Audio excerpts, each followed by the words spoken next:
दशक चौथा, समास पाचवा, अर्चन भक्ती। जय जय रघुवीर समर्थ, जय जय रघुवीर समर्थ, जय जय रघुवीर समर्थ। सदा सर्वदा योग तुझा घडावा, तुझे कारणी देह माझा पडावा। उपेक्षू नको गुणवंता अनंता, रघुनायका मागणे हेच आता। मनोजवं मारुततुल्य वेगं, जितेन्द्रियं बुद्धिमतां वरिष्ठं। वातात्मजं वानरयूथ मुख्यं, श्रीरामदूतं शरणं प्रपद्ये। शुकासारिके पूर्ण वैराग्य जाचे, वसिष्ठा परिज्ञान योगेश्वराचे। कवी वाल्मिका सारिखा मान्य ऐसा, नमस्कार माझा सद्गुरु रामदासा। जयाचा जगी जन्म नामार्थ झाला, जयाने सदा वास नामात केला। जयाच्या मुखी सर्वदा नाम कीर्ती, नमस्कार त्या ब्रह्मचैतन्य मूर्ती। नेत्राने गुरुराजमूर्ती आपुली, मी जे धवा पाहिली। तू विष्णू शिव तूच दैवत मला, तू तात तू माऊली। झाला भाव मनात या मग करू कोणास पाचारण।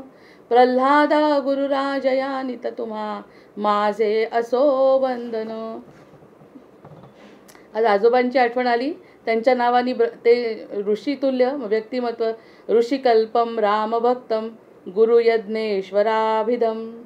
चतुर्वेदेश्वर प्राणम, प्रणमामि पुनः पुनः।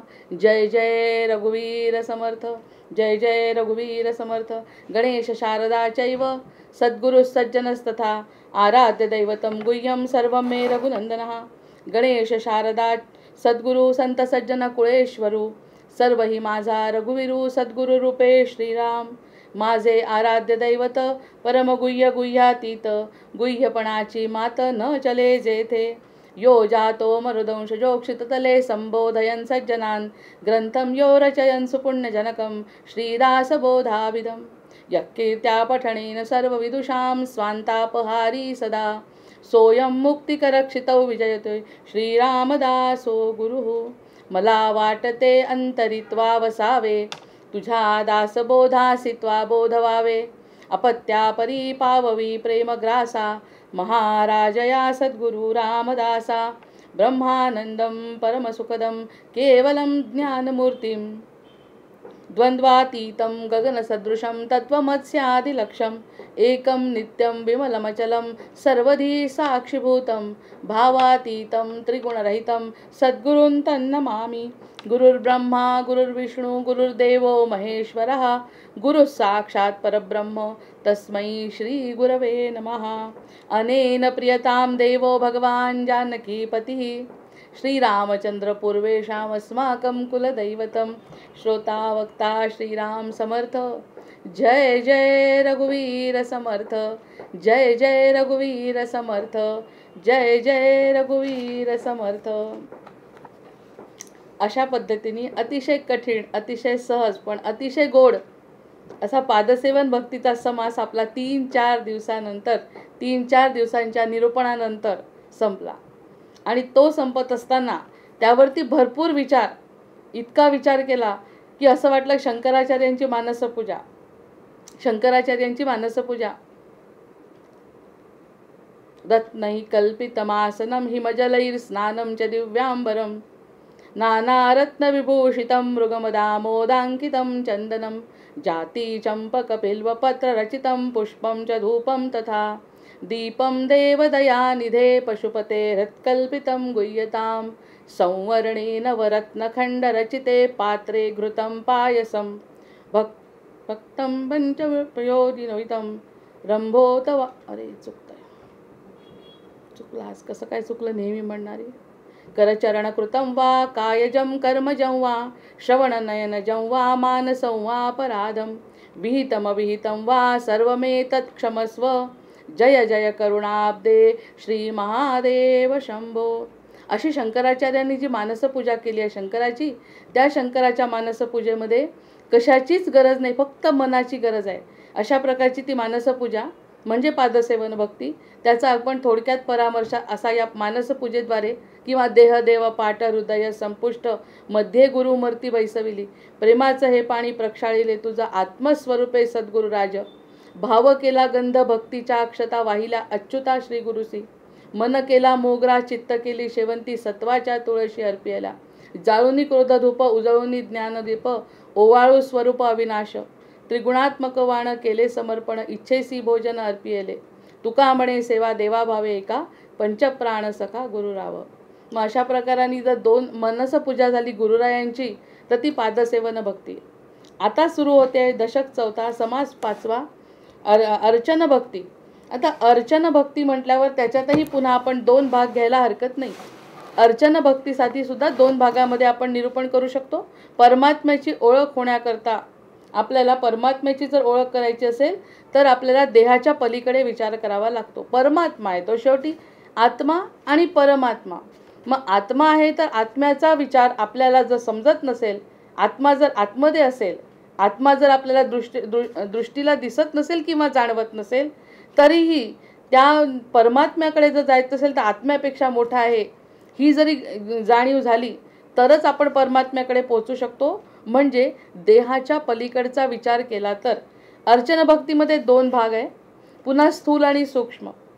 स्थूल आणि सूक्ष्म. स्थूल भक्ती जी आहे ती भक्तीच आहे, उपासनाच आहे.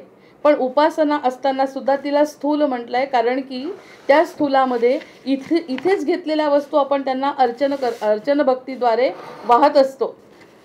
मग या ठिकाणी त्यांनी म्हटलंय की त्या गोष्टीला स्थूल म्हटलंय. आणि सूक्ष्म म्हणजे ही मानसपूजा. सूक्ष्म म्हणजे मानसपूजा. अर्चन भक्तीमध्ये सुद्धा सूक्ष्म आणि स्थूल. मग सूक्ष्माचा जर विचार केला तर ती पादसेवन भक्तीकडे वळते आणि स्थूलाचा जर विचार केला तर उपचार. जे काही उपचार आपण करू देवासाठी ते सुद्धा अतिशय गोड असतात. देवस्थानाला जर गेलो तर त्यांची जी मांडण्याची पद्धत आहे प्रत्येक देवस्थानाची ती खूप वेगळी असते. इतकी वेगळी पद्धत असते की त्या ठिकाणी सुद्धा मन रमतं. कसं तसं फुलं वाहिलेले नसतात. प्रत्येक देवस्थानाच्या प्रत्येक मूर्तीची जी आरास असते ती प्रत्येक कोल्हापूरची अंबाबाई असो, गजानन महाराजांचं मंदिर असो, या सगळ्यांची जी आरास आहे ती ठरलेली आहे. मग ती स्थूल आहे. म्हणजे ते जे करतात ते सूक्ष्म भक्तीच करत असतात करणारे, पण ती स्थूलातली आरास सुद्धा मनाला मोह घालते. पण ही पहिली स्टेज आहे. कनिष्ठ म्हणण्यापेक्षा पहिली स्टेज आहे की ते करणं म्हणजे त्याच्याद्वारे सूक्ष्माकडे जाणं. सूक्ष्माकडे गेल्याशिवाय पूर्णत्व नाही. सूक्ष्माकडे गेल्याशिवाय पूर्णत्व नाही. या सगळ्या उपचारांना किंमतच नाही आहे. या सगळ्या उपचारांना किंमत नाही. असं किंमत नाही कशापुढे? प्राधान्यक्रम. किंमत नाही असं पण चुकलं. प्राधान्यक्रम नाही त्याला. किंमत कशी तिथपर्यंतच आहे.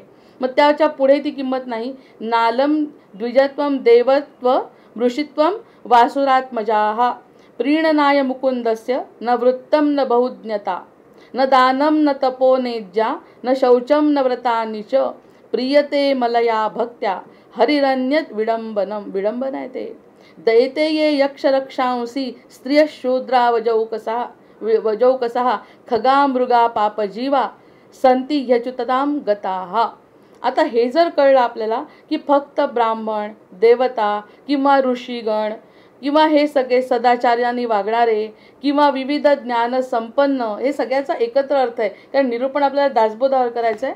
त्यामुळे या श्लोकांच्या अर्थाकडे न जाता ब्राह्मण, देवता, ऋषी हे श्रीमद भागवतातली ही श्लोक आहे की ब्राह्मण, देवता, ऋषी सदाचारांनी वागणारे, विविध ज्ञानाने संपन्न, त्यानंतर दान, तप, यज्ञ, शारीरिक आणि मानसिक सगळं एकत्र, दैत्य, राक्षस, यक्ष, स्त्रिया, क्षुद्र, गोपालक म्हणजे गायींना चारणारे, अहिर, पक्षी, मृग आणि बरेचसे पापी जीव, हे सगळे भगवंतापर्यंत पोहोचले. हे सांगण्याचं कारण स्थूलातली पूजा करणं हा उपचार आहे. स्थूलातली पूजा करणं हा उपचार आहे. स्थूलातल्या पूजेतून तिथेच राहायचं नाही. तिथे न राहता त्याच्या पुढे जाणं खूप आवश्यक आहे. म्हणजे एखाद्याने 10 वर्ष स्थूलातली पूजा केली, 1 लक्ष हार 4 महिने वाहतात, बेलपत्र वाहतात जेव्हा शंकराला, ती 4 महिन्यानंतर 14 वर्ष केली आणि शेवटच्या वर्षी केली नाही असं काही घडत नाही की त्यांनी नाही केली म्हणून काही फरक पडतोय, पण जेवढं पुण्य जमा व्हायचं आहे तेवढं झालं स्थूलातलं असा विचार करून तिथे न थांबता त्याच्या पुढचा नाही जमलं म्हणून वाईट वाटून घेण्याचं कारण नाही, हा अर्थ आहे त्याचा. करू नये असं नाही. जर समजा 14 वर्ष सातत्याने केली आणि 15व्या वर्षी त्या व्यक्तीचं जमलं नाही तर तो निराशेत आणि दुःखात जातो. त्यासाठी हा श्लोक आहे. केलं ते खूप चांगलं, ते जमा झालं पुण्य आपल्या बँकेमध्ये, पण त्याच्यापुढे नाही केलं म्हणून संपलं किंवा त्याचं वाईट वाटून घेण्याचं काही कारण नाही. कारण त्यांनी सांगितलंय की दैत्य, राक्षस, यक्ष, स्त्रिया, शूद्र, अहिर, पक्षी, मृग आणि बरेचसे पापी जीव सुद्धा तरुण गेलेले आहेत. त्याच्यामुळे या स्थूलाचा विचार करायचा नाही. आता या ठिकाणी आणखीन 2 प्रकार आहेत. 2 म्हणजे असे प्रकार आहेत ज्या ठिकाणी की आपल्यामध्ये जसं म्हटलं द्वैत आहे, जीव आणि ब्रह्म हा जो द्वैताचा प्रकार आहे तसा हा 2 प्रकार देवांचे सुद्धा आहे. देवांचे सरळ सरळ 2 विभाजन केलेलं आहे की एक परमेश्वर आणि बाकी 33 कोटी देव. एक परमेश्वर आणि 33 कोटी देव. आता 33 कोटी देवांनी तर आपल्या जे भारतीय संस्कृतीची खरंच इतकं वाईट अर्थ काढलाय सगळ्यांनी आणि त्याचा चुकीचा अर्थ काढून सगळीकडे आपलं चुकीचं पसरवत असतात. तर या 33 कोटी देव म्हणजे कोणते? 8 वसु, 11 रुद्र, 12 आदित्य, इंद्र आणि प्रजापती असे 33 प्रकारचे देव. 33 कोटी म्हणजे 33 प्रकारचे देव. इंद्राला वेगळं काम दिलंय, प्रजापतीला वेगळं काम इंद्र वेगळं सांगण्याचं कारण इंद्राच्या कथेवरूनच भगवंतांनी शिकवलंय आपल्याला की मी महत्त्वाचा आहे, मी त्याच्याही पेक्षा मोठा आहे. लोक रमून गेले होते इंद्राची पूजा करण्यात.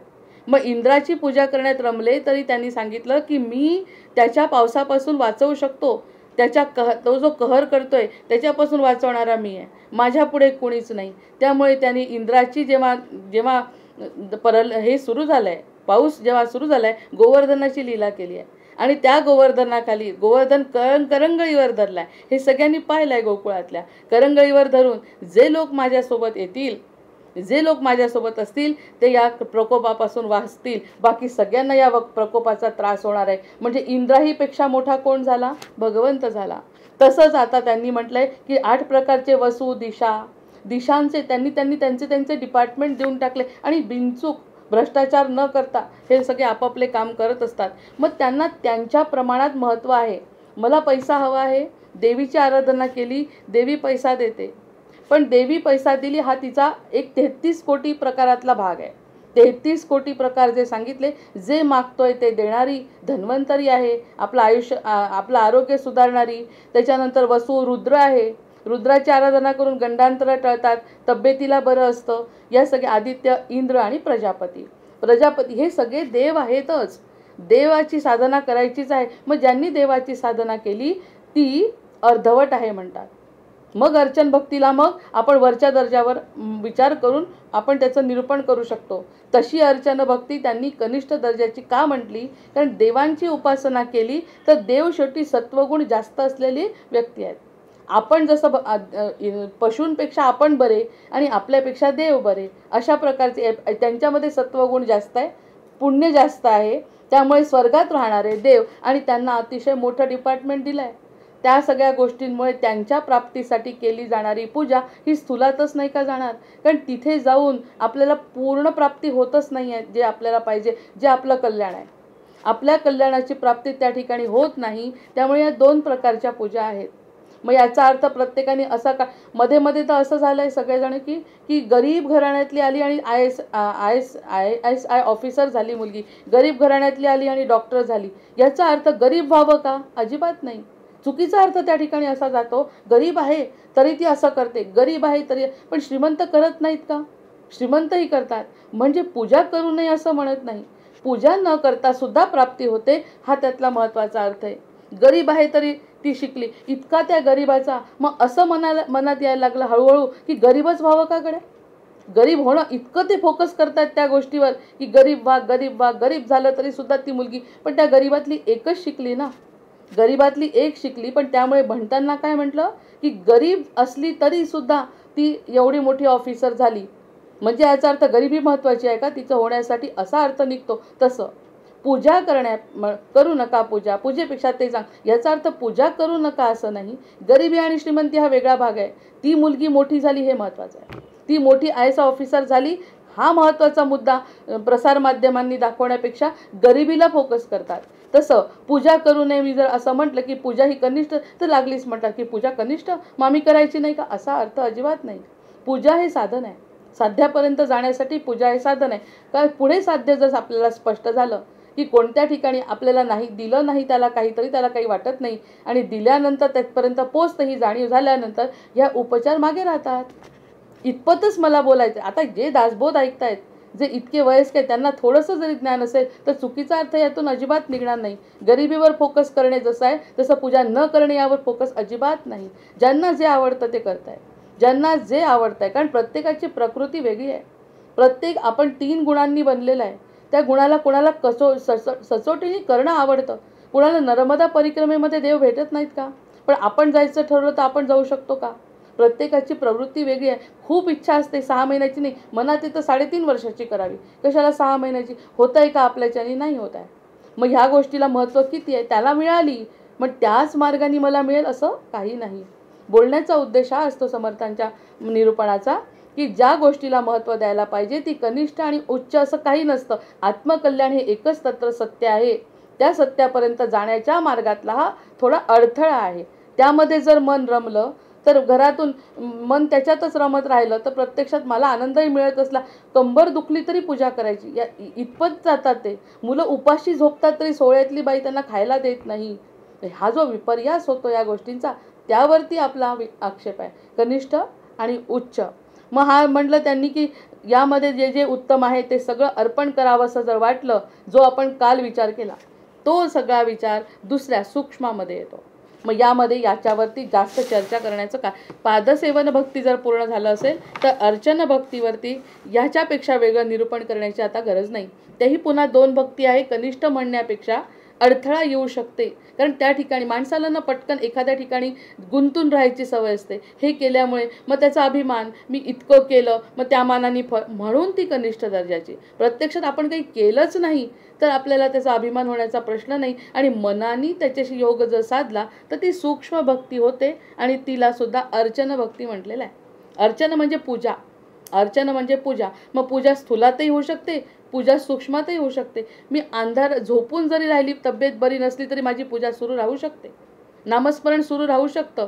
असं उपचारांमध्ये होत नाही. उपचारांना उठावं लागतं, आंघोळ करावी लागते, पूजा कुणाला न हात लावता फुलं आणावी लागतात, परडी स्वच्छ करावी लागते, पाणी भरावं लागतं. हे सगळं करावंच लागतं, नाही तर ते शिळी फुलं वाहू शकत नाही, न घासलेली भांडी वापरू शकत नाही. या सगळ्या गोष्टींमध्ये उपचार जास्त येतात आणि इतरांना त्याचा त्रास होतो, स्वतःलाही होऊ शकतो, चिडचिड होऊ शकते. यापेक्षा मनाची पूजा केलेली उच्च दर्जाची गृहीत धरल्या जाते, कारण शेवटी मनच भगवंताला पाहिजे ना. ते पापी जीवांना का तारलं असतं त्यांनी? व्याधस्याचरणं घृतस्य व्याधस्याचरणं ध्रुवस्य च वयो विद्या गजेंद्रस्य का जातिर्विदुरस्य यादवपते उग्रस्य किं पौरुषं कुब्जाया किमुनामरूपमधिकं कित्तत्सुदां नो धनं भक्त्या तुष्टति केवलम गुणैर्भक्तिप्रियो माधव. माधव हा भक्तिप्रिय आहे. माधव काय, आपण सुद्धा प्रेमाचेच भुकेले आहे. आपल्याला जर कोणी खरं प्रेम केलं तर त्याच्यावरती आपली विशेष आस्था निर्माण होते. तसं भगवंताचं आहे. भगवंत म्हणतो मला सोडून जे काही आहे ते देवसुद्धा नाही, ते देवसुद्धा माझे चेले आहे, देवसुद्धा माझ्या हाताखाली काम करतात, मी सांगितलं तर करतात, आणि मीच त्यांना निर्माण केलंय, त्यांच्या मागे काय लागता तुम्ही? अशा प्रकारची जर अर्चन भक्ती 2 प्रकारांनी जर विचार केला तर आपण पूजाही करू शकतो, उपासनाही करू शकतो, कर्मकांडही करू शकतो. कर्मयोगाला महत्त्व आहे आणि भक्तियोगाला महत्त्व आहे. ज्ञानयोगाला महत्त्व नाही, कारण ज्ञानाने माणसाला काहीच विशेष प्राप्ती होत नाही. ज्ञानाने फक्त ज्ञान येतं, त्याच्यातून आत्मीयता, गोडी अशी निर्माण होत नाही. गोडी निर्माण होण्यासाठी एक परिचिती आलेला व्यक्ती समोर पाहिजे आणि भक्ती मार्ग पाहिजे. अशा प्रकारची ही समास 5वा अर्चन भक्ती. मागा झाले निरूपण 4थ्या भक्तीचे लक्षण. आता एका सावधान 5वी भक्ती श्रीराम. आता 5व्या भक्तीकडे आले, 9विधा भक्तीमधल्या 5वी भक्ती ते अर्चन. ही अतिशय स्पष्ट आणि साधा हा अतिशय समास आहे. ही 5वी भक्ती ते अर्चन. अर्चन म्हणजे देवता अर्चन. अर्चन करण्याचं म्हणजे देवतेची पूजा करायची. कोणती तरी आपली आराध्य देवता, आपली कुलदेवता, आपली मनोदेवता तर आणू नाही शकत. मनोदेवता म्हणजेच कुलदेवता समोर आणायची, तिचं अर्चन करायचं, पूजा आणि शास्त्रोक्त पूजा विधान. म्हणून मी काल हा शब्द जेव्हा वाचला तेव्हा मी ती कनिष्ठ दर्जाची भक्ती म्हटलं होतं, म्हणून तिथे थांबलो. जेव्हा निरूपणाला सुरुवात झाली तेव्हा दोनही प्रकार आपल्याला माहिती आहे. शास्त्रोक्त पूजा विधानं केले पाहिजे. त्या ठिकाणी शास्त्रविधीप्रमाणे अक्षरशः ते शास्त्र असे सांगते हे पुस्तक आणायचं, गुरुजींना बोलवायचं आणि गुरुजी जसं सांगतील तसं करायचं. भले ते गुरुजी करो किंवा न करो, पण त्यांनी सांगितलेलं आपण ऐकायचं, कारण आपल्याला पूजा करायची. त्यामुळे पाचवी भक्ती त्या अर्चना म्हणजे देवता अर्चना, शास्त्रोक्त पूजा विधानं केलेच पाहिजे. आपल्याला शास्त्रविधानाप्रमाणे पूजा केली पाहिजे. म्हणजे ज्यांनी आतापर्यंत केली ते तरले, कारण त्यांना देव त्यांच्या स्वरूपात मिळाले. नंतर नाना आसने उपकरणे. काय करायला? वेगवेगळ्या प्रकारची आसनं. माझं सोहळ्यातलं आसन आहे, याच्यावर कोणी बसायचं नाही. ते माझं वेगळ्या पद्धतीने ते आसन ठेवायचं, त्याला हात लावायचा नाही. उपकरणं माझी, त्या देवाला लागणारी सामग्री माझी या माझ्या सुनबाईंनीच धुतली पाहिजे, दुसरं कोणी धुवायचं नाही. तिचीही आंघोळ झालेली असली पाहिजे. या सगळ्या अटी तिलाही लागू आहे आणि मलाही लागू आहे, कारण ही अशी सगळी पूजा मला शास्त्रोक्त पद्धतीने करायची आहे, जी धर्मामध्ये सांगितलेली आहे, जी उपासना शास्त्राने सांगितली आहे, त्या शास्त्राप्रमाणे मला पूजा करायची आहे. मग नाना आसने उपकरणे, वस्त्रे अलंकार भूषणे. त्याला वस्त्र लागतात. एखाद्या दिवशी बाळकृष्णाचा मुकुट नसेल तर चालणार नाही. मुकुट घालायचं आहे, झबलं घालायचं आहे, जे काही आहे ते अलंकार घालायचे, भूषण अगदी आवश्यक आहे. कारण एवढा ऐश्वर्य संपन्न भगवंत, त्याला आपण एक माळ नाही घालू शकत, म्हणजे ती माळ घालणं कंपल्सरी आहे. त्याचंच ऐश्वर्य आपण घ्यायचं आणि त्याला नाही घालायचं असं चालणार नाही. वस्त्रे अलंकार भूषणे, मानसपूजा, मूर्ती ध्याने या नावं पाचवी भक्ती. पण त्या ठिकाणी सूक्ष्मातली पण भक्ती त्यांनी सांगितली की मनाने जरी पूजा केली तरी चालेल, याला पाचवी भक्ती म्हणतात. म्हणून त्याच्या निरूपणाच्या आधी सुरुवातीला स्थूल आणि सूक्ष्म असा दोन्ही भाग सांगितला. देव ब्राह्मण अग्निपूजन, संध्याकाळी अग्नीचं पूजन करायचं, सकाळी पूजन करायचं, त्याला त्याच्या सगळ्या ठरलेल्या उपासना करायच्या आहे. देव ब्राह्मण अग्नीची पूजा करायची आहे. साधू संत अतीत पूजन, साधू संत घरी येतील तर त्यांचं पूजन करायचं आहे. इति महानुभाव गायत्री पूजन, महानुभावांच्या सोबत राहून गायत्रीचं पुरस्चरण करायचं आहे. या नावं पाचवी भक्ती. किती लोक जुने सगळे सोहळ्यात हे करणारे आपण बघितलेले आहे. किती मनापासून तन्मयतेने, आपलं लक्ष असो किंवा नसो, त्यांचं त्याच पद्धतीने चालायचं. आजकाल असं झालं आहे, कोणी बघताय तर आम्ही पूजा करतो, कोणी बघताय तर फुलं आणतो. त्यांचं त्याच्याशी काहीही संबंध. इतके कडक व्रत आणि नियम पाळायचे. आपल्या ह्याच्यातले अजूनही आहेत एक जे आपल्याशी नेहमी बोलतात, ते अजूनही त्याच पद्धतीने पूजा करतात. त्यांना अजूनही सगळं तसंच चालतं. त्यांच्याच तोंडून एखाद दिवशी ऐकायला पाहिजे हे सगळं. त्यांना एखाद दिवशी बोलवीन आणि त्यांना सांगीन तुमची पूजाविधी काय आहे. इतकी सुंदर पूजा ते करतात. शेंडी राखतात आणि या सगळ्या गोष्टी करून, त्या शेंडी जर असेल तर त्याला सतत जाणीव राहते की आपल्याला कोणतं कर्म करायचं आहे. हे कर्मकांड करणारे लोक जुन्या काळी तर सगळे 90% तसे होते, 10% असे होते. आता 10% करणारे आहेत, 90% नाही. पण हा काळाचा महिमा आहे. देव ब्राह्मण अग्निपूजन, साधू संत अतीत पूजन, इति महानुभाव गायत्री पूजन या नावं पाचवी भक्ती. श्रीराम. धातू पाषाण मृत्तिका पूजन, 10 दिवस गणपती मांडतो तेव्हा 10 दिवस मृत्तिकेची पूजा, धातूंची पूजा रोज, चित्रलेप सत्पात्र पूजन. याच्यामध्ये न समजण्यासारखं असं काहीच नाही. देवाची पूजा करत असताना जे काही सगळं बघतो आपण करतो, लहानपणापासून करत आलो तशी पूजा म्हणजे अर्चन भक्ती. चित्रलेप सत्पात्र पूजन, अगदी गंध उगाळत ते स्तोत्रम रत्नै कल्पितमासनम हिमजलैर स्नानम च दिव्यांबर म्हणत असलेली आई आठवते. हाताला लागली उरलेलं गंध लावणारी आई आठवते. हे सगळं गंधलेपन पूजेमध्ये जे आपण भगवंताचं करतो ते करणं. चित्रलेप सत्पात्र पूजन, आपले गृहीचे देवतार्चन या नावं पाचवी भक्ती. आपण जे देवतांचे पूजन करतो त्याला पाचवी भक्ती म्हणतात. आणि देवतांचं पूजन करण्याची कर्म उपासना. शिळा सप्तांकित नवांकित शाळीग्राम शकले चक्रांकित. कुणाकडे शाळीग्राम असतात, कुणाकडे शिळा असतात आणि सप्तांकित लिंगे सूर्यकांत सोमकांत लिंग असतात. त्यानंतर बाळ तांदळे नर्मदे आणि या हे सगळे देवांची नावं आहेत जी आपल्याला माहिती पण नाहीत. अशा देवांची नाव भैरव भगवती मल्हारी मुंजा नृसिंह बनशंकरी नागनाणी नानापरी पंचायतन पूजा. आता आपल्याला की नाही खूप मोठ्या निरूपणाची सवय झाली आहे, खूप मोठ्या विचारांची सवय झाली आहे, सूक्ष्मामध्ये जायची सवय झाली आहे. तर हे शब्द अगदी खरंच छोटे वाटतात. या सगळ्या पूजा करताना हे सगळं बघितलं आहे आपण. आणि अशा प्रकारची शाळीग्रामाची पूजा, शिवाची पूजा, त्यानंतर मूर्तीची पूजा, रामाची पूजा. मत्स्य कुर्म वराह मूर्ती, नृसिंह वामन भार्गव मूर्ती, रामकृष्ण हयग्रीव मूर्ती देवतार्चनी पूजाव्या. तशी समर्थांची एक पद्धतच आहे. एका गोष्टीला ते खूप वेळा सांगतात समजावून. मुंग्या म्हणती माझे घर, माशा म्हणती माझे घर, हा जो समास आहे तशासारखा हा प्रत्येक देवाचं नाव घेतलं आहे त्यांनी. आता मत्स्य कुर्म वराह मूर्ती, नृसिंह वामन भार्गव मूर्ती, रामकृष्ण हयग्रीव मूर्ती देवतार्चनी पूजाव्या. केशव नारायण माधव मूर्ती, गोविंद विष्णू मधुसूदन मूर्ती, त्रिविक्रम वामन श्रीधर मूर्ती, ऋषिकेश पद्मनाभी श्रीराम, दामोदर संकर्षण वासुदेव मूर्ती, प्रद्युम्न अनुरथ पुरुषोत्तम मूर्ती, अदोक्ष नारसिंह अच्युत मूर्ती, जनार्दन आणि उपेंद्र श्रीराम. किती देवांची नावं घेतल्या गेली आपोआप. आपण तसेही विष्णू सहस्रनाम म्हणतो, त्या विष्णू सहस्रनामामध्ये 1000 नावं आहेत. अशा प्रकारची नावं त्यांनी घ्यायचा प्रयत्न या ठिकाणी घेऊन आपल्याला उपकृत केला आहे. हरिहरांच्या अनंत मूर्ती, भगवंत जगदात्मा जगदीश मूर्ती, शिवशक्तीच्या बहुधा मूर्ती देवतार्चनी पूजाव्या श्रीराम. वेगवेगळ्या प्रकारच्या देवतांच्या मूर्ती, शिवशक्तीच्या मूर्ती, नंतर जगदीश मूर्ती, भगवंत मूर्ती, जगदात्मा मूर्ती, ज्यांच्या घरात जे जे असे कोणाकोणाचे देवघरं बघितल्यानंतर किती प्रसन्न वाटतं. किती प्रकारचे देव असतात, त्यांच्या तशा प्रकारची पूजा चालते. तिथे गेल्यावर जागृत असं वाटतं, कारण त्यांची नित्य नियमित पूजा चालते. ते कर्म उपासना. ती कर्म उपासना ते लोक हातानी मनानी पूजेनी फुलांनी करतात ती पूजा. नंतर अश्वत्थ नारायण सूर्यनारायण, अजून त्यांची नावं संपली नाही. अश्वत्थ नारायण सूर्यनारायण, लक्ष्मी नारायण त्रिमन्नारायण, श्रीहरी नारायण आदिनारायण, शेषशाही परमात्मा. कोणी शेषशाही परमात्म्याची पूजा करतो. नंतर ऐशा परमेश्वरांच्या मूर्ती, पाहो जाता उदंड असती, त्यांचे अर्चन करावे भक्ती पाचवी. या सगळ्या मूर्तींचं पूजन करणं म्हणजे ही पाचवी भक्ती.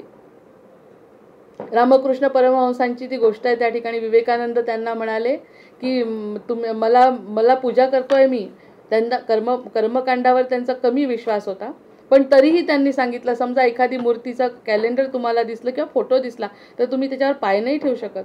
म्हणजे मूर्तीला मी मानतो, पण मूर्तीचं कर्मावर उपासना माझ्याच्यानी कमी होते. मग त्यांनी त्यांच्या गुरुला म्हटलं की मला भेटवा, माझ्या देवीला मला भेटवा. जी मातेची पूजा तुम्ही करता, मला या मूर्तीपेक्षा मला प्रत्यक्ष तिला पाहायचं आहे. असा बोलणारा शिष्य आणि ते मिळवून देणारे गुरु. आता ते सूक्ष्माकडे गेले. त्यांनी म्हणलं मग त्यांनी तर कोणत्याही प्रकारची अशी पूजा अर्चना न करता त्यांना गुरूंनी प्रत्यक्ष जगदंबेच्या मांडीवर झोपवलं. ही कथा आपल्याला कथा काय, हे सत्य आहे. हे सत्याची विवेकानंदाच्या संन्यासी वृत्ती असून या सगळ्या नवीन प्रकारच्या संकल्पना त्यांनी मांडल्या आणि त्यांनी मूर्तीपूजेपेक्षाही सूक्ष्माकडे जी गोष्ट जाते त्याला महत्त्व दिलं. आणि रामकृष्णांनी त्यांना म्हणजे बघा, अर्चन भक्तीवर बोलत असताना सारखा आता मोठा विचार मनात आल्याबरोबर तेच विचार मनात येतात. म्हणून हा समास लवकर संपणार आहे पादसेवनपेक्षा. मग ह्या अश्वत्थ नारायण ज्या कोणते आपले देव असतील ते सगळे डोळ्यासमोर येतातच आपल्या. या सगळ्या मूर्तींची पूजा साग्र संगीत जे काही शक्य असेल, अगदी केशर लावून अत्तर लावून रोजची पूजा गुलाब पुष्प वापरून कमळाचं फूल लक्ष्मीला वाहून कराव्या. ऐशा याही वेगळे कुळधर्म. आता हे सगळी रोजची पूजा झाली. कुळधर्म जर असतील तर कुळधर्माप्रमाणे ती वेगळी पूजा गुरुजींना बोलवून करायची. सोडू नये अनुक्रम, उत्तम अथवा मध्यम करीत जावे श्रीराम. कोणती उत्तम असो मध्यम असो, आपल्याजवळ जसे पैसे असतील, आपली आर्थिक परिस्थिती कशी असेल, आपल्या घरची व्यवस्था कशी असेल, पण तरी कुळधर्म कुळाचार सोडू नये. ही पाचवी भक्ती अर्चन भक्ती आहे. हेही सोडायचं नाही आहे, म्हणजे सोडायचं कोणतंच नाही आहे. हेही करत असताना या सगळ्या गोष्टींचं ध्यान ठेवून सगळ्या गोष्टी जमा करायच्या. अगदी साग्र संगीत पूजा त्या व्यक्तीची करायची. आमचे एक व्याई आहे, ते अजूनही तशा प्रकारची पूजा जेव्हा करतात, माझी पुतणी त्यांना सगळं सामान जेव्हा देते, खरंच भरून येतं की याही काळामध्ये अशी पूजा करते आणि माझी पुतणी सगळं ते करते. त्यांना जे पाहिजे त्यांना आधी नानांना हे हवं आहे, नानांना ते हवं आहे, असं करून जी पुतणी देते, तेव्हा त्या ठिकाणी पण कोणता योग निर्माण होतो बघा, की नानांवर प्रेम आहे, नानांचं देवावर प्रेम आहे, हिचं नानांवर प्रेम आहे. आणि या सगळ्या प्रेमातून घडणारी ती जी 1-1.5 तासाची पूजा असते, ते पाहून पाहणाऱ्याचं मन प्रसन्न होतं.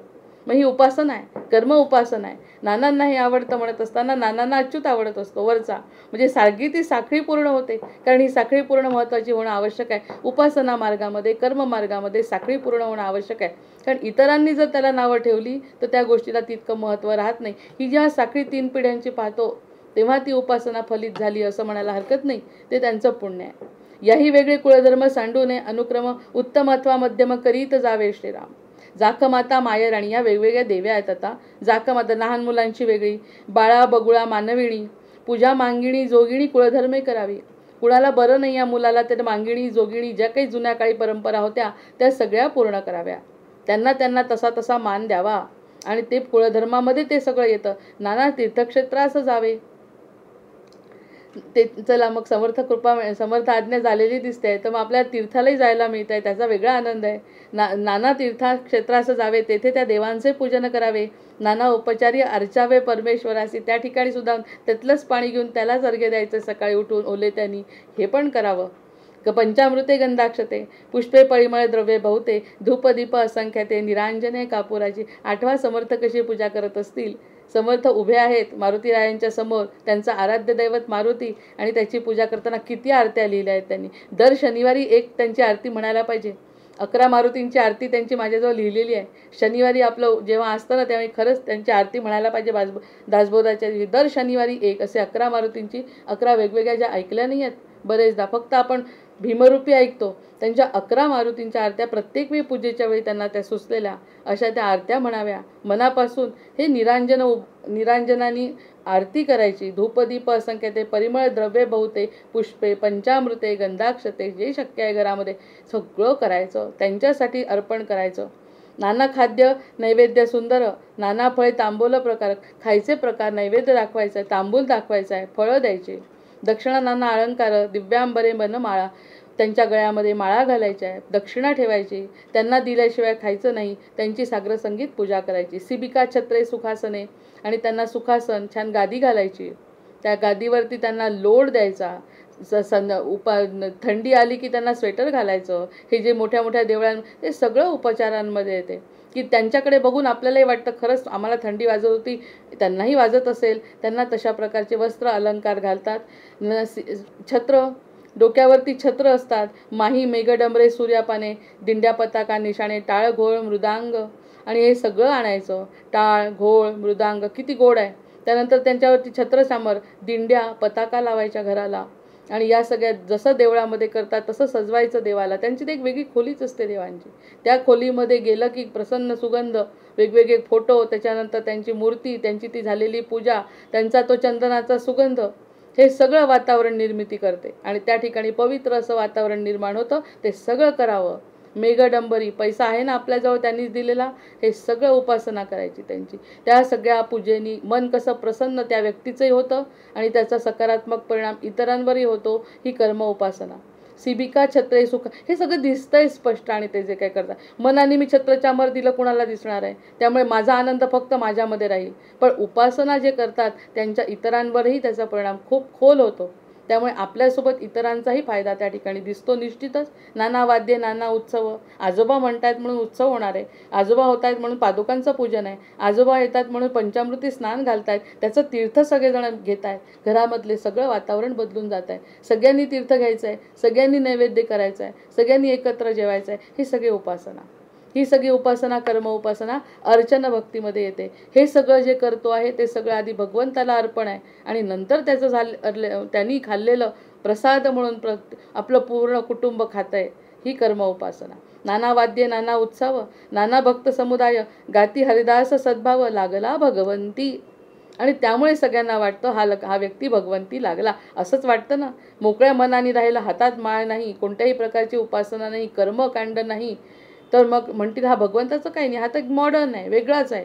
या मूर्तीचा दिसतंय कुठे हा भगवंती लागलाय म्हणून. या सगळ्या उपासना, या सगळे कर्ममार्ग, हे जर कर्म सांभाळत असेल, तीर्थक्षेत्री जात असेल, कुलदेवतेला जात असेल, त्याच्याबद्दल बोलत असेल, घरात रोज पूजा करत असेल, वेगवेगळ्या प्रकारच्या मूर्ती आणत असेल, प्रत्येकजण त्याच्याबरोबर नतमस्तक होत असेल, ह्यांनी समजतंय की भगवंती लागला. नाही तर कसं कळणार आहे.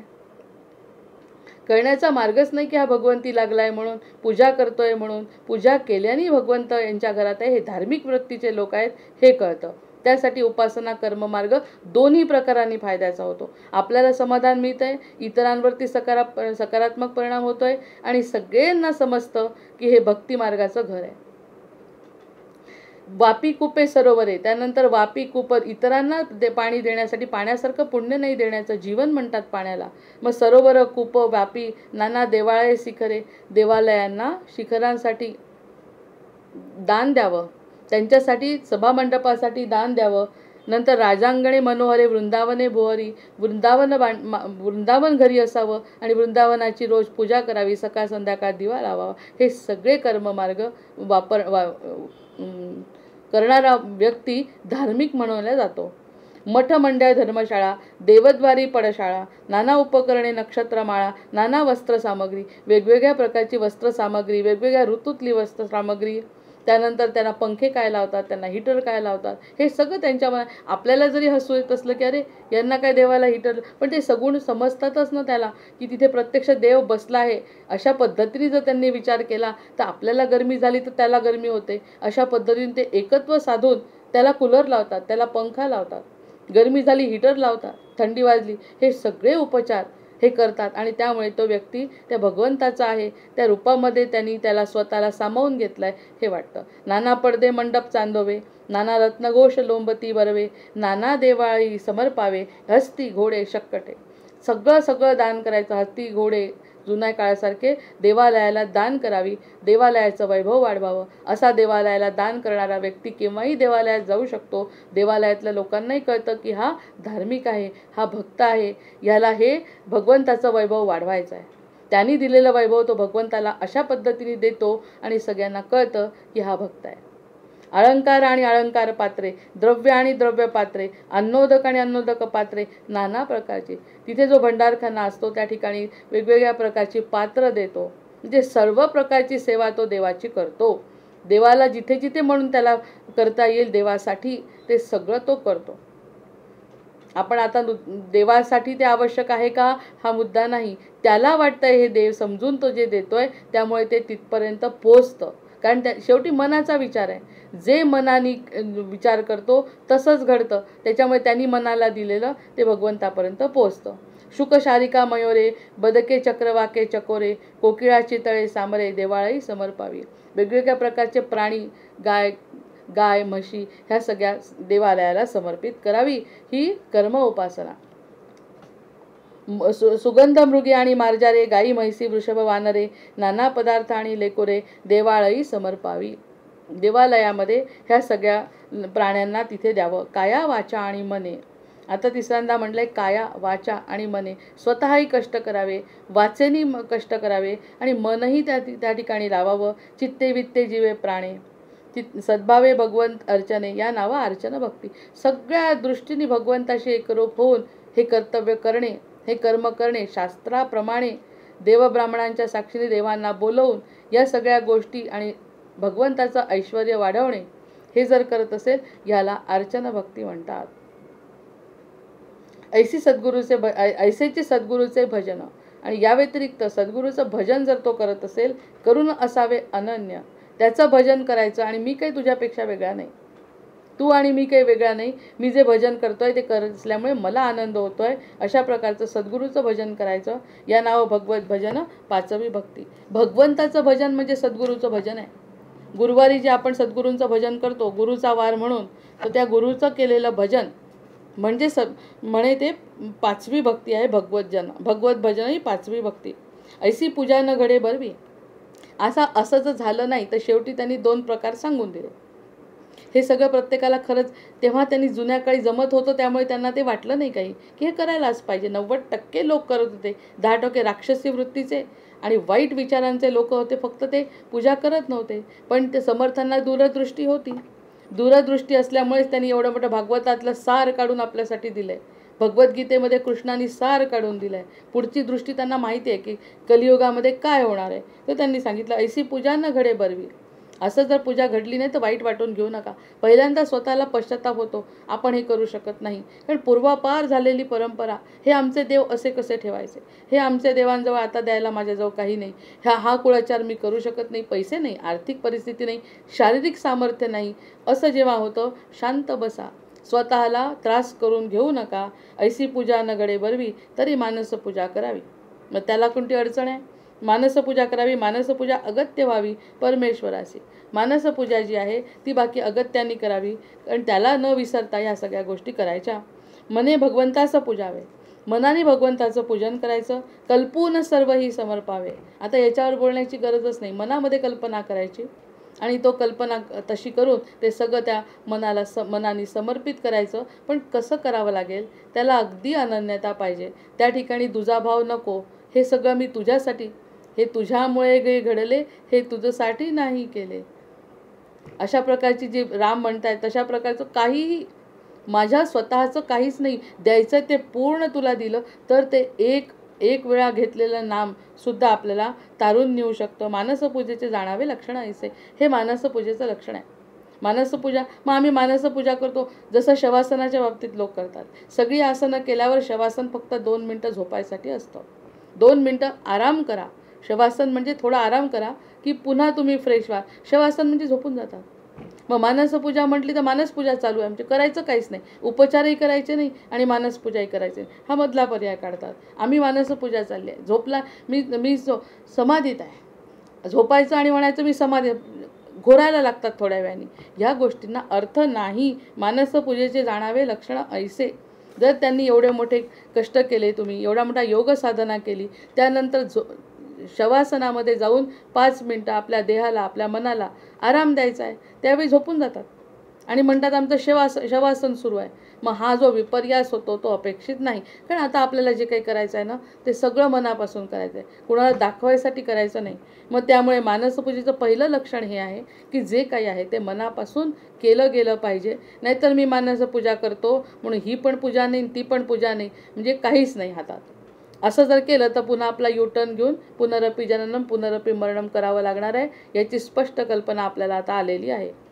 मने भगवंतास पूजावे, कल्पून सर्वही समर्पावे, मानसपूजेचे जाणावे लक्षण ऐसे. असं हे जे लक्षण आहे ते मानसपूजेचं आहे. जे जे आपण असं पाहिजे, जे जे आपण असं पाहिजे ते ते कल्पून वाहिजे. जे आपल्याला पाहिजे तेच मनामध्ये कल्पना करून व्हायचं. आणि येणे प्रकारे की जे मानसपूजा, अशा प्रकारची मला जे जे पाहिजे. आता नैवेद्य दाखवताना त्याशी त्या महाराजांनी सांगितलं, खरंच मला इतकं हसू आलं की तुम्हाला जर एखादी गृहिणी असेल आणि गृहिणी रोज मी नैवेद्य दाखवते, निदान नवरात्रातले 8 दिवस नाही, नवरात्राच्या 8 दिवसात तर उपास असतो, पण असं म्हणतात की या दिवशी मी नैवेद्य दाखवल्याशिवाय कधी खात नाही. मग त्या दिवशी महाराजांनी एकच प्रश्न तिला विचारला म्हणे कोणत्या तरी, की त्यांनी कोणते पदार्थ करते जे मला आवडतात. जे त्यांना आवडतात हा विचारच नाही तिच्या मनामध्ये. जे मला आवडतात ते खातच नाहीत, माहिती आहेत, कारण भगवंताला दाखवल्यावर भगवंत त्यातला एक कणही खात नाही, कारण सूक्ष्मता प्रसाद आहे तो. मग तो जे मला आवडतं तेच करते ना मी. कोणतीही गृहिणी जे मला आवडतंय तेच देवाला दाखवते, कारण देव खाणारच नाही आहे, त्यामुळे मी खाणार आहे. समजा एखाद्या वेळेस म्हणे देवानी खाल्लं तर ती बाई ते जास्त करेल, मग कारण त्यांनी खाल्लं ते सोडून मला खायला मिळालं पाहिजे हा हेतू मेन आहे. मग अशा प्रकारची पूजा खरंच देवाला पावणार नाही. जे त्याला आवडतं ते गोपींनी जसं केलं आहे, तुला जसं आवडतं तसं आम्हाला, आमचं स्वतःचं असं अस्तित्व नाही. मला जे आवडतं, मला मिळावं असं वाटतंय ते ते कल्पून पाहिजे. मग ते कल्पना करायची आणि ते त्याला व्हायचं. जसं मग तुला जे आवडेल ते पण व्हायचं आणि मला जे हवं आहे ते कल्पना करून व्हायचं. म्हणजे सगळी गोष्ट ही मनावर येऊन थांबते. ते कल्पून व्हायचे. येणे प्रकार की जे मानसपूजा.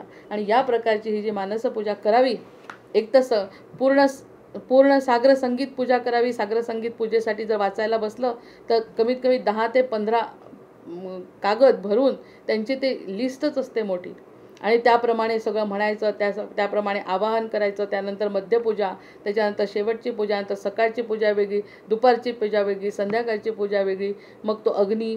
मग हे सगळं करायचं असेल तर त्या साग्र संगीत पूजेतून सुद्धा भगवंत प्रगट होऊ शकतो, कारण तो त्याच्या मनाचा भाग असतो. त्याच्या मनाने ती सगळी साग्रता पूजा पूर्ण झाली आणि त्या ठिकाणी भगवंताची प्राप्ती झाली. ते एखाद्या वेळेस आपल्या शरीराने आर्थिक परिस्थितीने जमलं नाही तर मानसपूजेला सुद्धा तेवढीच किंमत आहे जेवढी कर्ममार्गाला आहे. अशा प्रकारची ही जी पूजा केली, या पूजेला अर्चन भक्ती असे म्हणतात. जय जय रघुवीर समर्थ. दशक 4, समास 6, वंदन भक्ती. आता वंदन भक्तीसाठी पुन्हा मनाची गरज आहेच. यापैकी कोणती भक्ती आपल्याला जमेल ते आपल्या आपल्या वैयक्तिक स्वभावावर अवलंबून आहे. आणि त्यांनी केली म्हणून आपल्याला जमेल असं नाही, आपण केली म्हणून इतरांना जमेल असं नाही. त्यामुळे कोणीच कोणाला काही त्याबद्दल सल्ला देऊ शकत नाही, कारण तो अतिशय वैयक्तिक मुद्दा आहे. भक्ती करणे किंवा भगवंत भेटणे किंवा भगवंताकडे बघणे हा अतिशय वैयक्तिक मुद्दा आहे. पण त्याच्या बाबतीत मार्गदर्शन बाकी सद्गुरू नक्की करू शकतात. सद्गुरू मार्गदर्शन करू शकतात आणि स्वतःला जागृत करायचं आहे. स्वतःच उत्तिष्ठ, स्वतःला म्हणायचं आहे की कशा प्रकारचं केल्याने हे सगळं त्यांना जे मिळालं आहे ते मला मिळणार आहे. ती आहे आता समास 6वा, वंदन भक्ती. मागा झाले निरूपण, 5वे भक्तीचे लक्षणं. आता ऐका सावधान, 6वी भक्ती श्रीराम. आता 5 लक्षणं. पहिली सांगितली श्रवण भक्ती, दुसरी कीर्तन भक्ती, तिसरी पादसेवन भक्ती आणि चौथी अर्चन भक्ती. 5वी चुकलं, भक्तीचं हे चुकलं आहे. आणि 6वी आता आहे वंदन भक्ती.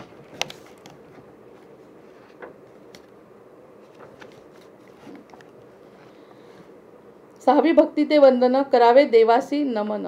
आता देवाला नमन करावं असं जेव्हा म्हणतात म्हणजे आपण करत नसतो, आपल्याला त्याची जाणीव. भगवंताच्या व्यतिरिक्त सगळ्या गोष्टींकडे लक्ष असतं, भगवंताकडे लक्ष नसतं. त्यामुळे भगवंताला नमन केलं पाहिजे, ती 6वी भक्ती. भगवंताला नमन केलं पाहिजे. आपण इतर गोष्टी जेव्हा करतो तेव्हा भगवंताकडे विस्मरण होतं, भगवंताचं विस्मरण होतं. तर ते विस्मरण जाऊन त्याच्या स्मरणामध्ये आपण त्याला वंदन करणे, याला देवासी नमन. संत साधू आणि सज्जन नमस्कारित जावे. आणि त्यातल्या त्यात देवाला तर नमन करायचंच आहे आणि संत साधू आणि सज्जन यांना सुद्धा नमस्कार करणं क्रमप्राप्त आहे. याला म्हणतात वंदन भक्ती. वंदन करणे म्हणजे आपला माथा टेकवणे, माथा खाली झुकवणे. आणि माथा झुकवणे ही आता आपण ह्या भागात आहे, आपण या धार्मिक क्षेत्रात आहे, त्यामुळे ते खूप सोपं वाटतं पटकन नमस्कार करणे. पण माथा ही बुद्धी जी आहे ना, ती अतिशय कडक असते, नमत नाही लवकर, बिलकुल नमत नाही, पटलं तरीही नमत नाही. त्यामुळे नमणं, डोकं खाली ठेवणं आणि डोकं दुसऱ्याच्या पायावर ठेवणं ही अतिशय कठीण गोष्ट आहे. आपण इतके दिवस बोलतोय त्याच्यामुळे सतत बोलून ह्या गोष्टी आपल्या आता हृदयात पाझरत आहेत. पण प्रत्यक्षात लहान मुलाला म्हटलं नमस्कार कर, पटकन करणार नाही, त्याला हा विचारच नसतात येत मनात. त्याच्यामुळे भगवंताला नमन करणे याला भक्ती म्हटलं आहे की वंदन भक्ती. 6वी भक्ती ते वंदन करावे देवासी नमन, संत साधू आणि सज्जन नमस्कारित जावे. जे काही मोठे असतील साधू संत आणि सज्जन यांना नमस्कार करावा. त्या नमस्कारांनी आपल्याला खूप मोठा आशीर्वाद मिळतो. त्यांच्या शुभेच्छांनी आणि त्यांच्या आशीर्वादांनी आपलं कल्याण होतं. हे परम वाक्य आहे भगवंताचं, ते ऐकावं आणि ते करावं. ही याचं नाव आहे वंदन भक्ती. ती भक्ती आहे. नुसतं वंदन करणे, नुसतं हाताला, आजकालचा जो नमस्कार पाहिला ना तर सगळ्या जुन्या लोकांना किती त्रास होत असेल. मनापासून डोकं झुकवणे आणि मनातही त्यांच्याबद्दल कृतज्ञता भाव असणे ही वंदन भक्ती. सूर्यास करावा नमस्कार, खरंच करत नाही आपण. सूर्यवंशी श्रीराम असं लहानपणापासून जेव्हा ऐकलं ना, सूर्यवंशी श्रीराम आणि चंद्रवंशी कृष्ण. आता आपण रामदासी परंपरेतले असल्यामुळे सूर्यवंशी श्रीराम म्हणजे जे काही सूर्याशी संबंधित आहे इतकं आवडतं. हा आपला वैयक्तिक स्वभाव. पुन्हा कुणाला कृष्ण जेव्हा आवडतो त्याला त्याच्या बाबतीतला वैयक्तिक स्वभाव उफाळून येतो. मग जेव्हा सूर्यवंशी श्रीराम म्हटलं आणि अचानकपणे कारण नसताना, म्हणजे कोणतीही गोष्ट ठरवलेली नसताना रथसप्तमीच्या दिवशी रामरायाच्या समोर जाता आलं तर समजेच ना काय आनंद, किती आनंद व्यक्त व्हावा. सूर्यासी करावे नमस्कार असं वाटलं. इतके दिवस आपण सूर्याला नमस्कार कधीतरी करत असू म्हणून आपण रथसप्तमीच्या दिवशी 2 नारायण बघू शकलो. वरती सूर्यनारायण आणि समोर रामनारायण. हे आपल्या मनाचं कुलदैवत पूर्ण. मग झालं ना त्या ठिकाणी आपल्याला आनंद. खरा आनंद होण्याचं कारण सूर्याला नमस्कार करावा म्हणे यांनी म्हटलंय. पण आता आपण हा भाग का बोलले मी, आणि शेवटी वक्त्याचा थोडा परिणाम होतोच. श्रोत्याला जे वक्ता सांगतो ते ऐकावं लागतं, कारण श्रोत्याचे विषय अगदी वेगळे असू शकतात. ती काही चर्चा नाही आहे. चर्चेमध्ये आपण त्यांचे विचार, आपले विचार मांडू शकतो. श्रोता स्वतःचे विचार मांडतो. जेव्हा सूर्यवंशी श्रीराम म्हटलं ताबडतोब आनंद. आणि त्याच दिवशी आपण रामाच्या समोर जे 500 वर्षापासून आपण रामासाठी तळमळत होतो आणि रथसप्तमीचा दिवस म्हणजे किती मनामध्ये विचार आले असतील, कल्पना किती केल्या असतील की किती सद्गुरूंची कृपा आहे आपल्यावरती की त्यांनी रथसप्तमीच्या दिवशी रामांचं 12 वाजता दर्शन दुसऱ्यांदा पुन्हा घडवलं. मग हे जे सूर्याचा केलेला नमस्कार कुठेतरी फलद्रूप झाला, कुठेतरी पुण्य कळायला आलं. दुसरी गोष्ट, असा एकदा सूर्याच्या बाबतीतला हा अनुभव जेव्हा घेतला तेव्हा सुरुवातीला आमचं घर पूर्व पश्चिम होतं. पूर्व पश्चिम म्हणजे सकाळपासून अगदी सूर्योदयापासून तर संध्याकाळी सूर्यास्तापर्यंत घरातून सूर्य दिसत होता. काही किंमत नाही, काहीही किंमत नाही त्या गोष्टीची, आहे आपोआप. म्हणून म्हटलं एखादी गोष्ट जेव्हा निघून जाते तेव्हा माणसाला त्या गोष्टीची किंमत कळते. सकाळी 6 पासून त्याचा आधीच विदर्भ आणि त्यातल्या त्या सकाळी 6 पासूनचा सूर्य इतका दाह अंगाचा करायचा की त्याचा राग यायचा. इतकं काय सूर्यनारायण तापतो. तो म्हणाला, असं आहे का? म्हणजे आपले संवाद कसे चालतात याचं हे उदाहरण आहे. असं आहे का? मी त्रास दिला का तुला? जा दुसरीकडे, मी तुला घेऊन जातो दुसरीकडे. दुसरीकडे आणलं, सूर्य नाही चंद्र नाही, अशा खोपड्यामध्ये घरामध्ये मला नेऊन ठेवलं की ज्या ठिकाणी बाहेर निघालो तरी सूर्य दिसत नाही, बाहेर निघालं तरी चंद्र दिसत नाही. घे, तुला माझा त्रास झाला ना, मला त्रास झाला. इतकं घळघळ पाणी त्यावेळी डोळ्यात की खरंच माझं चुकलं. दिसत होता. आपण अडचण करून पडदा लावून राहू नसतो शकलो का? पण चक्क त्याला म्हणायचं किती त्रास देतो.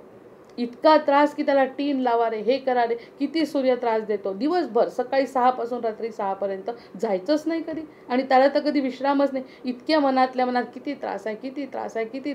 खरंच त्यांनी 8 वर्ष आम्हाला अशा ठिकाणी नेलं की ज्या ठिकाणी सूर्यदर्शन नाही.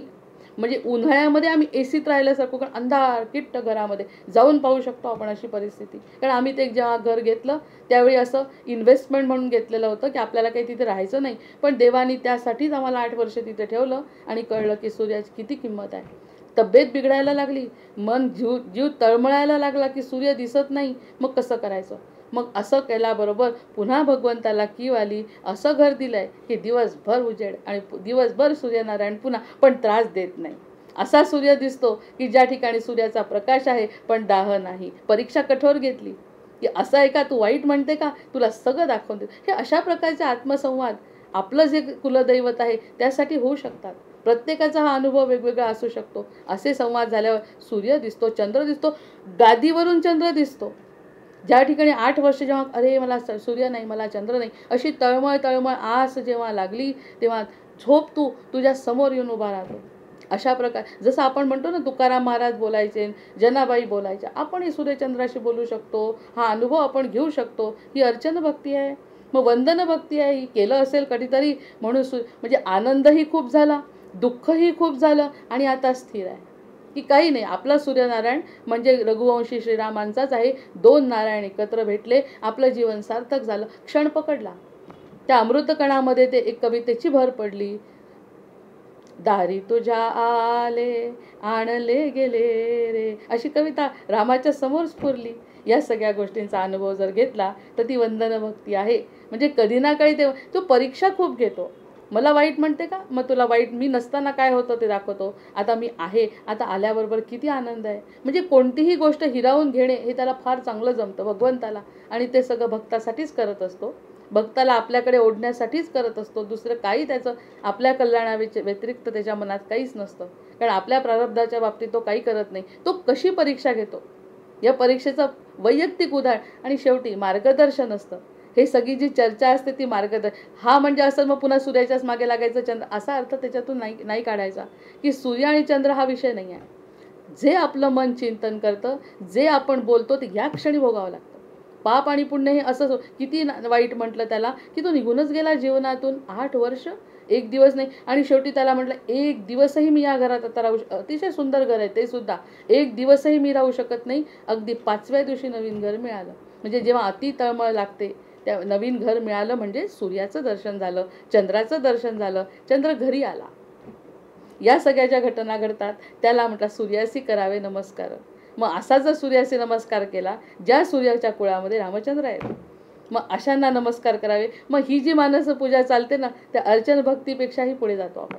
मग या अशा प्रकारच्या त्या सगळ्या संकल्पना आपल्या पूर्ण करतो. पण कल्पवृक्षाच्या खाली बसून करवंटी नाही मागायची की हे घर मिळालं, हा अर्थ पण नाही काढायचा त्याच्यात. की तो अशी परीक्षा घेतो, बघ मी नसताना काय होतं, असताना काय होतं, आता मिळाला जो आनंद तो तुला कळलं ना की काय किंमत आहे माझी. या सगळ्या गोष्टींचे जे संवाद आत्मपरीक्षणात्मक होतात ते म्हणजे आपली वंदन भक्ती आहे. सूर्यासी करावे नमस्कार, देवासी करावे नमस्कार, सद्गुरूस करावा नमस्कार, साष्टांग भावे. अरे सद्गुरूंशी नमस्कार करणं म्हणजे याच्यावर तर 1 महिना बोललं तरी कमी आहे. 1 महिना सद्गुरूंशी बोलायचं आहे म्हटलं, सद्गुरूंशी नमस्कार करायचा आहे, ते म्हटलं ते स्वतः घरी येतात. नाही जाणं होत आहे का, नाही येणं होत आहे का, मी स्वतः घरी येतो तुझ्या. या ठिकाणी नाही का मिळत आहे तसं साधन तुला, तुझ्या मनासारखं होत नाही का, शिष्याला विचारतात, तर मी तुझ्या घरी येतो, तुझ्या घरात मी राहतो, तुझ्या हृदयात मी राहतो, मग तर करू शकते नमस्कार. काहीही लागत नाही. मनातल्या मनात नमस्कार करायला काहीही साधन लागत नाही. तो नमस्कार सद्गुरूंना केल्यावर असं सुख देतात की जे ब्रह्मान योजता आले, ब्रह्माला सुद्धा मोजता येणार नाही असं सुख त्या भक्ताला ते देतात. असे हे आपले सद्गुरू रामचंद्रांपर्यंत पोहोचवतात.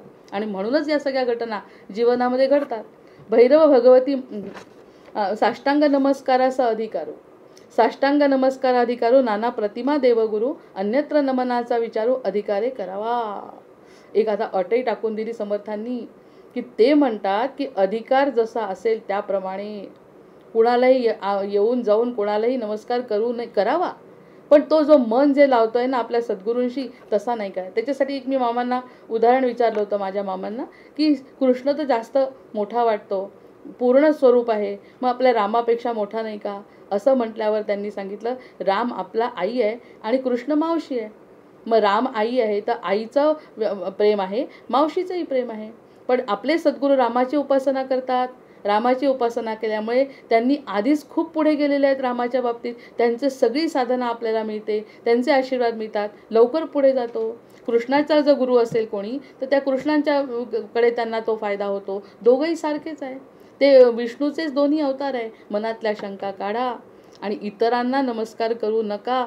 नाना प्रतिमा देवगुरु आहे तिथे जा, त्या ठिकाणी जा, नमस्कार करा. पण जे काही वंदन भक्ती आहे ती वंदन भक्ती बाकी आपल्या सद्गुरूंना, आपल्या इष्टदेवतेला, म्हणजे आपल्या मनाला जे पटतंय, आपल्या मनात हृदयामध्ये असलेल्या त्या भगवंताला करा. ती परंपरा आहे, ती परंपरा मोडू नका. मग त्यासाठी त्यांनी सांगितलंच होतं मागे की कोणत्या प्रकारचे गुरु करू नका. आणि आता जो बाजार पाहिलाय गुरूंचा तेव्हा समजतं किती आपण ठगवल्या जातो. आपलं एक सत्याचं अद्वैताचं जर वचन असेल तर या सगळ्या गोष्टीत आपण पडूच शकत नाही. आणि या अशा प्रकारची अशी आपल्या प्रकारची वंदन भक्ती करायची. वंदन भक्ती करत असताना पुन्हा हृदयाचा, जसा पादसेवन भक्तीमध्ये भाग आहे तसा हृदयाचा भाग आहे. आता 5व्या वाजते आणि थांबते.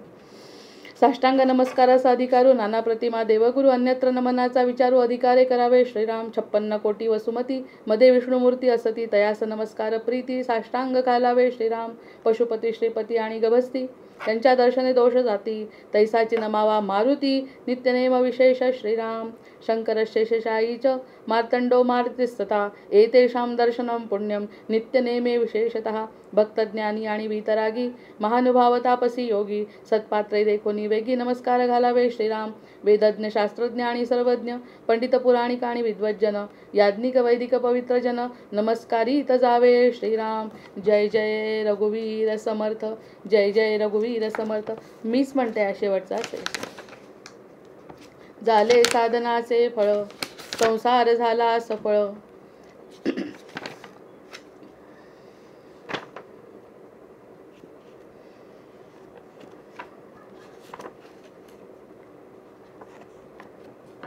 झाले साधनाचे फळ, संसार झाला सफळ, निर्गुण ब्रह्म ते निश्चळ, अंतरी बिंबले. श्रीराम हिसेब झाला मायेचा, झाला निवाडा तत्वांचा, साध्य होता साधनाचा ठाव नाही. श्रीराम स्वप्नी जे जे देखिले, ते ते जागृतीस उडाले, सहजचे अनुर्वाच्य झाले, बोलता नये. श्रीराम ऐसे हे विवेके जाणावे, प्रत्यय खुणेसी बाणावे, जन्ममृत्याच्या नावे शून्याकार. श्रीराम भक्ताचे निसाभिमाने, कृपा केली दाशरथीने, समर्थ कृपेची वचने, तोहा दासबोध. श्रीराम 20 दशक दासबोध, श्रवणद्वारे घेता शोध, मनन करत्यास विशद, परमार्थ होतो. श्रीराम 20 दशक दोन्हीसे समास, साधके पाहावे सावकास, विवरता विशेषा विशेष, कळो लागे. श्रीराम ग्रंथाचे करावे स्तवन, स्तवनाचे काय प्रयोजन, येथे प्रत्यास कारण, प्रत्ययो पाहावा. श्रीराम देहे तव पाचा भूताचा, करता आत्मा तेथीचा आणि कवित्व प्रकार मनुष्याचा काशावरून श्रीराम सकळ करणे जगदीशाचे आणि कवित्वची काय मानुषाचे ऐशा अप्रमाण बोलण्याचे काय घ्यावे श्रीराम सकळ देहाचा झाडा केला तत्व समुदाय उडाला तेथे कोण्या पदार्थाला आपुले म्हणावे श्रीराम ऐसी ही विचाराची कामे उगेच भ्रमो नये भ्रमे जगदेश्वरे अनुक्रमे सकळ केले श्रीराम जय जय रघुवीर समर्थ जय जय रघुवीर समर्थ जय जय रघुवीर समर्थ जय जय रघुवीर समर्थ वंदे देवं विष्णुमशेषस्थितिहेतुं त्वामध्यात्मज्ञानविरन्तर्हृदिभाव्यं हेयाहेयद्वन्द्वविहीनं परमेकं सत्तामात्रं सर्वरदुस्तं ऋषिरूपं प्राणापानौ निश्चयबुद्ध्या रुधिरुद्ध्वा छित्त्वा सर्वसंशयबन्धं विषयोगान् पश्यन्तीशं यं गतमोहायतयस्तं वन्दे रामं रत्नकिरीटं रविभासं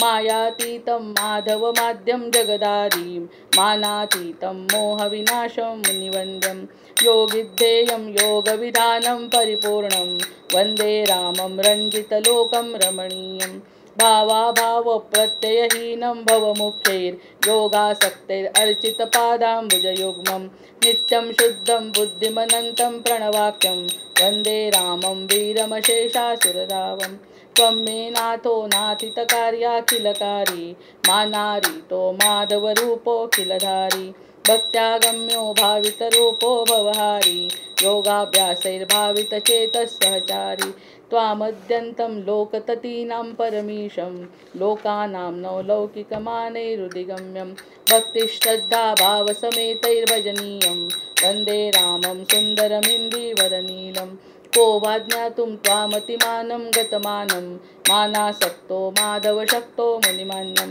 वृन्दारण्ये वन्दितवृन्दाकरवृन्दं वन्दे रामं भवमुखवन्द्यं सुखकन्दं नानाशास्त्रैर्वेदकदम्बैर्प्रतिपाद्यं नित्यानन्दं निर्विषयज्ञानमनादिं मत्सेवार्थं मानुषभावं प्रतिपन्नं वन्दे रामं मरकतवर्णं मथुरेशं श्रद्धायुक्तो यः पठति मम स्तवमाद्यं ब्रह्मं ब्रह्मज्ञानविधानं भुविमर्त्या रामं श्यामं कामिदकामप्रदमीशं ध्यात्वा ध्यातापातकजालैर्विगतः स्यात् सीताकान्तस्मरण जय जय राम महारुद्र हनुमान की जय जय जय रघुवीर समर्थ आवाहनं न जानामि तवार्चन पूजां चैव न जानामि क्षम्य